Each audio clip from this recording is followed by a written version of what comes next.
Welcome to our Teams Voice video tutorial. In this series, we will be going through the process of understanding the enhanced calling features now available with your new personal Teams Voice phone number.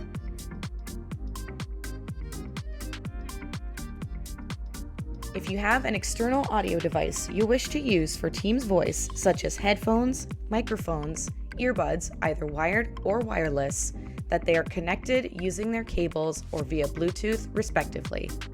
Please also note that if you wish to share your personalized Teams Voice phone number, it is located directly underneath the dial pad.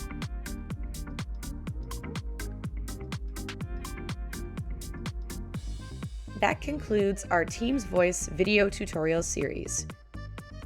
We hope you enjoy all the new features and flexibility that comes with your new Teams phone number. In our next video, we'll be going over how to transfer calls to other individuals, warm transferring, as well as putting calls on hold.